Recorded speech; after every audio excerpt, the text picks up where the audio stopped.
Hello, woody plant researchers. Today we're going to be talking about the expectations associated with the introduction and research plan.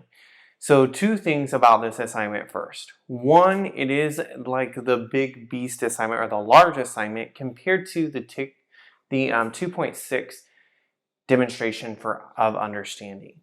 So please make sure as you're going through some of these expectations, make sure to review all feedback associated with the 2.6 demonstration of understanding, as well as any of the instructions or provided resources, because they're very similar to what you're going to be using as part of this. The second piece to that is this is the very first large project associated with the Biodiversity project. So keep that in mind, that it also follows the Biodiversity project grading rubric. So please feel free to review that as part of the project contract. But let's go ahead and jump into what is the assignment. So as part of the assignment, you will be working together in your groups, your biodiversity groups. You'll submit just one document together. The goal is that I'm going to have you work for 4 days in class on this project. Day 1 with the idea of focusing on analyzing your study locations. Day 2, study design and research. Day 3, procedure and review. And then day 4, format and finalize. In terms of this agenda, it's of course just an outline for you to kind of get a sense of what is expected. If it takes you a little longer to analyze your study locations, that's okay. This is just to kind of keep you on track. The last 2 days are kind of short, so if you need to bleed over into those two, it's totally fine. But keep that in mind as you move forward. You can also look at your kind of timeline for the 2.6 demonstration of understanding, and that will help you to kind of figure out how much time to spend for each of them. Now, in terms of our first step, analyzing the study sites, I'm not going to go too in depth in this because it's almost identical, if not identical, to the 2.6 demonstration of understanding. The only real main change is that now, instead of doing it for one study location that you picked, this is now based on your parks. So, and all your parks. So if you're a group of 2, that's going to be 6 parks. If you're a group of 3, that's 9 total parks that you're going to be providing all of this information for. Now, a few little words of wisdom. Ensure that you're being cohesive in your discussion. So don't make it just a list of data or sentences that are telling me information about each of the parks. Try to make it cohesive. A nice dialogue discussion of the parks and what they look like and what they compare to each other, because that really makes the document look much more professional. So definitely take the time to kind of figure that out. Of course, as you're working through it, make it a list and then bring it together in the end. That's totally fine. The second piece to kind of harp on a few things that I always see as errors. Don't forget that when you're measuring topography, most of the time if you're online, it's going to be giving you those measurements in feet. Don't forget to convert those to metric measurements, and everything should be rounded to the hundredths place. So assure that you're maintaining that throughout. The second piece that you're going to want to pay attention to is metric distances. So remember, if I say that something is close or across the street, that perspective is different for me to you. So please include some metric distance or some type of contextual to have a better context of what you mean by close for those descriptions. Other than that, it is the same as when you completed your 2.6 demonstration of understanding. Now on to the study design and research. Now this is different. So when part of your 2.6 demonstration of understanding, you were asked to analyze your study site versus Walnut Creek. We were trying to get you to think about, okay, what is a good study design? And we went through all those examples, like comparing which is better, which is not, based on various things and various purposes. For this, you're going to be proposing a design of study for your parks. So the most common confusion that happens here is, remember that you're comparing parks. We're not studying inside each of the parks. We're studying the park as a whole. So in terms of my 6 parks, if I want to look at elevation, for example, then it's going to be what is the maybe the average elevation at each of my parks.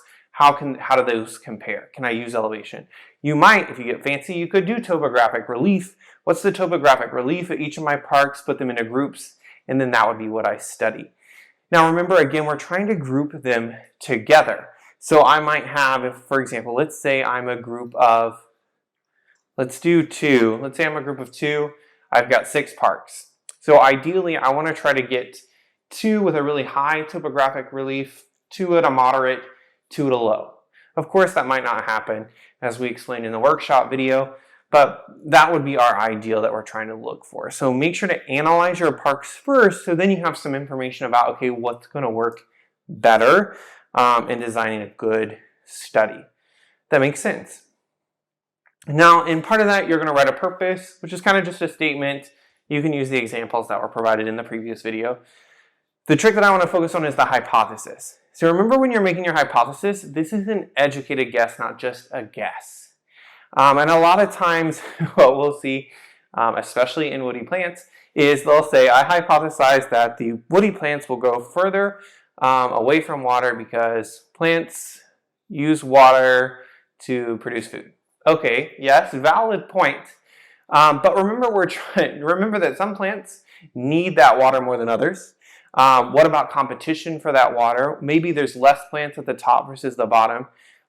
Think more deeply about the organism. Ensure that you're providing some rationale. So if I say, I would say that they're going to grow at farther proximity away from water, photosynthesis is not necessarily a good enough argument.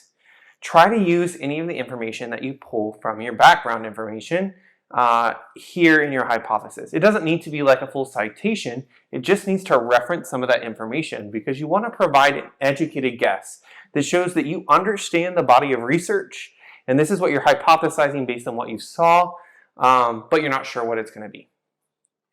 Now, that leads to your background information. So what in the first one, you just found an article. This one, you need to find 3 scholarly articles. Keyword scholarly.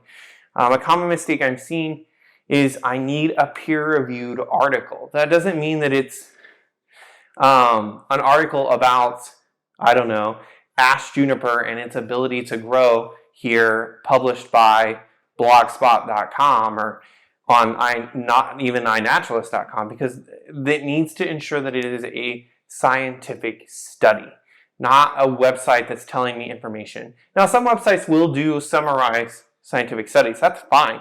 Don't cite the website. Cite the study, because that's what we need. We need that real actual research that's being done. So you just utilize that effectively. So you need to find 3 of them. Now, a lot of students get a little tripped up because they want to focus in on one thing. Like they try to look up research studies on their park. They try to look up research studies only on one organism. That's not as helpful, because there probably aren't studies on it. There might be, but there probably aren't. So what you want to look for are widen your search a little bit. It could be anything in regards to woody plants and your particular physical variable. It might be on another variable to kind of take that out of the equation, so you know that that's not going to impact it. It might be competition, so plant competition or how they compete. It might be something about the soil or composition of it or something like that. Just remember that you can broaden it. It doesn't have to be here in Texas. It might be all over the globe. That's okay. You just want to ensure that it is a study that is applicable, that can support your hypothesis, and the purpose for why you're actually doing this. And later you'll find some more. So if you find any good extra resources, keep them in your pocket, because you might want them later on in the project. Now, that covers study design and research.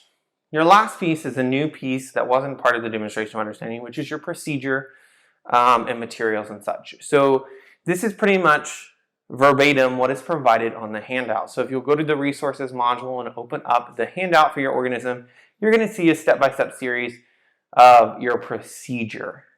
The materials you can keep the same, they're fine.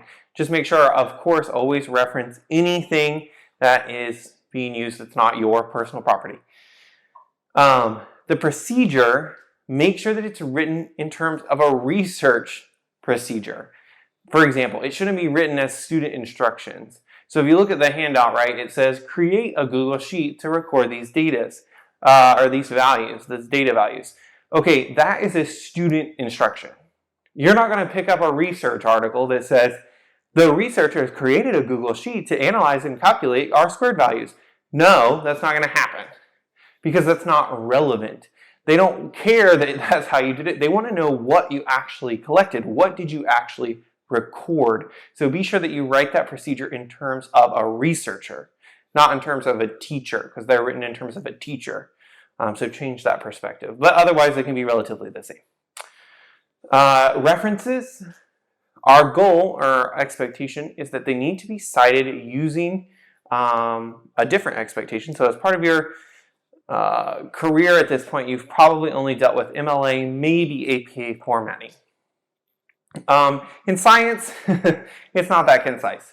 Science is all about the journal that you're publishing to, which always have different expectations on how your references are formatted and submitted. So as part of that, to kind of get used to that and be comfortable with any way a citation might be, you're going to use the expectations of the Journal of Nature. So I've linked it here. You can go ahead and go to that link, and it'll explain what they expect anybody to submit their references as if they're trying to seek publication. And it kind of gets you a little different. They're relatively straightforward, so don't stress them out. Science doesn't stress too much about citations. We do have rules that we follow, but they're not as, I feel like, as picky. So pay attention to that as you are following through so they get used to that. The last piece is a review. If you would like me to review your assignment to provide you feedback on certain pieces, please go ahead and request a review. You must request a review by Wednesday at 4 o'clock.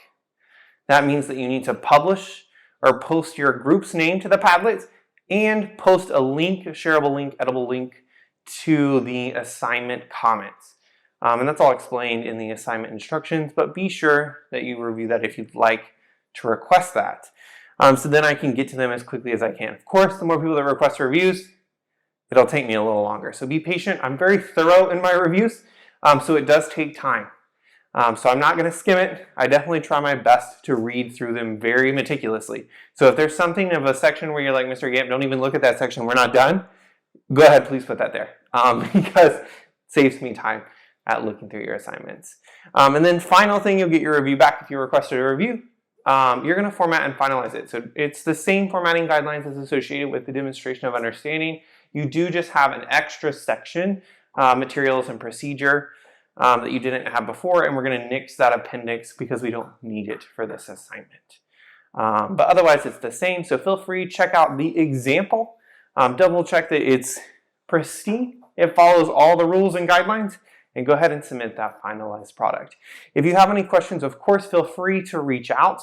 Again, also use any of the resources from the demonstration of understanding, any of them from the Becoming an Expert, so in case you're reviewing procedural expectations for the project.